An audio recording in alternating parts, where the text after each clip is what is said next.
Hello friends, welcome back to our channel.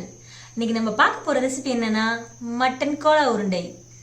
வாங்க வீடியோக்குள்ள போகலாம். மட்டன் கோலா உருண்டைக்கு தேவையான பொருட்கள் என்னன்னு பார்த்தறலாம்.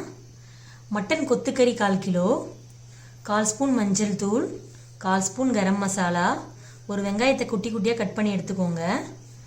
1 ஸ்பூன் இஞ்சி பூண்டு பேஸ்ட், 1/2 ஸ்பூன் மிளகாய் தூள், 1/4 ஸ்பூன் சோம்பு, 2 ஸ்பூன் பொட்டுக்கடலை மாவு. வாங்க எப்படி செய்யுதுன்னு பார்க்கலாம். ஒரு பேன் எடுத்துக்கோங்க. அதில் 1 ஸ்பூன் ஆயில் போட்டுக்கலாம்.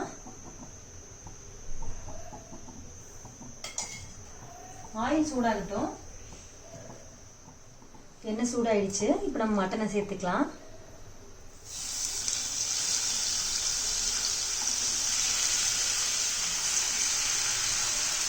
மட்டனை சேர்த்துட்டு நல்லா வதக்கி விடுங்க.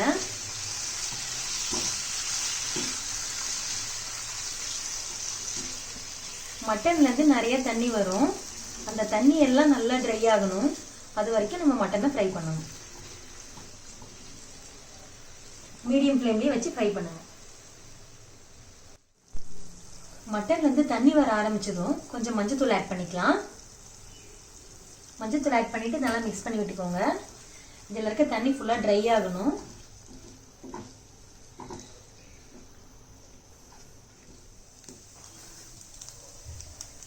மட்டன்ல இந்த தண்ணி ஃபுல்லாக ட்ரை ஆயிடுச்சு. இப்போ நம்ம இதை 5 மினிட்ஸ் ஆற வச்சுக்கலாம். ஆற வச்சுட்டு பேஸ்ட் மாதிரி அரைச்சிக்கலாம். மிக்ஸி ஜாரில் சோம்பு,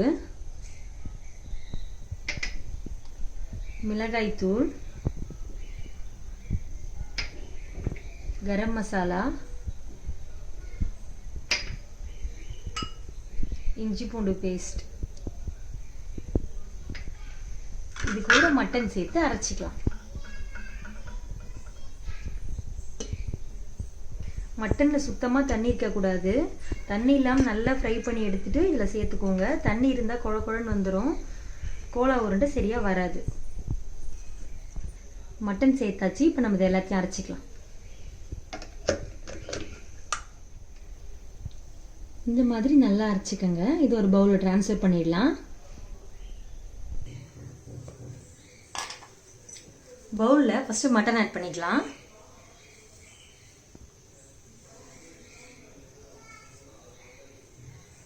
மட்டன் ஆட் பண்ணிவிட்டு இது கூட நம்ம குட்டி குட்டியாக கட் பண்ணி வச்சு வெங்காயத்தை ஆட் பண்ணிக்கலாம்.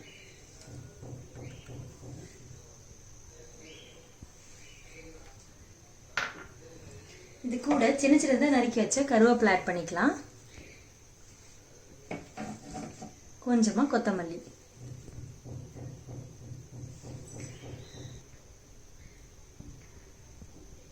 தேவையான அளவுக்கு உப்பு சேர்த்துக்கலாம்.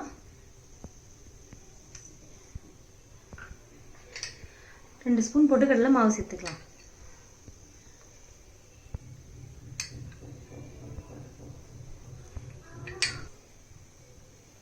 இது எல்லாத்தையும் நல்லா மிக்ஸ் பண்ணிக்கலாம்.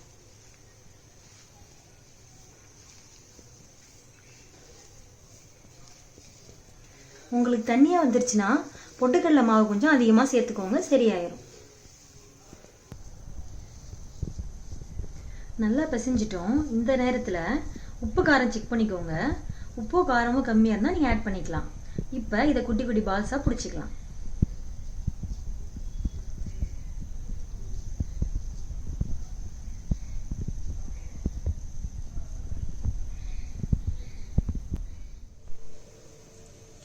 இந்த மாதிரி சின்ன சின்ன உருண்டையாக பிடிச்சு எடுத்துக்கோங்க. இப்போ இதை பொரிச்சு எடுத்துக்கலாம். ஒரு பேன் வச்சுக்கோங்க. அதில் பொரிக்கிறதுக்கு தேவையான எண்ணெய் போட்டுக்கலாம். எண்ணெய் நல்லா சூடாகட்டும். நம்மளோட எண்ணெய் நல்லா சூடாயிடுச்சு. இப்போ ஒரு பால்ஸ் அதில் ஆட் பண்ணிக்கலாம்.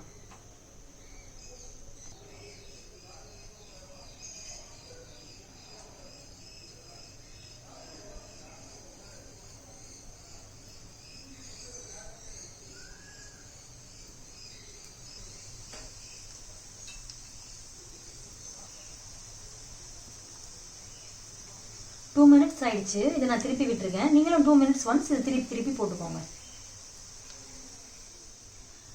கோலா உருண்டை ஃபுல்லாகவே நீங்கள் லோ ஃப்ளேம்லேயே வச்சு குக் பண்ணணும். இல்லைனா சீக்கிரமாக கருகி போயிடும். நம்ம கோலா உருண்டை சூப்பரா ரெடி ஆயிடுச்சு. இப்போ இதை நம்ம பிளேட்ல மாத்திக்கலாம்.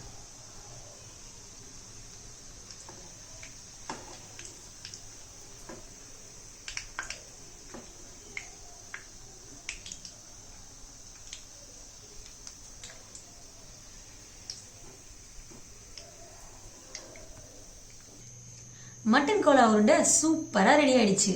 நீங்களும் வீட்டில் இதே மாதிரி ட்ரை பண்ணி பாருங்க. எப்படி வந்திருக்குன்னு கமெண்ட் செக்ஷன்ல சொல்லுங்க. இந்த வீடியோ பிடிச்சிருந்தா லைக் பண்ணுங்க, ஷேர் பண்ணுங்க, மறக்காம சப்ஸ்கிரைப் பண்ணுங்க. தேங்க்யூ.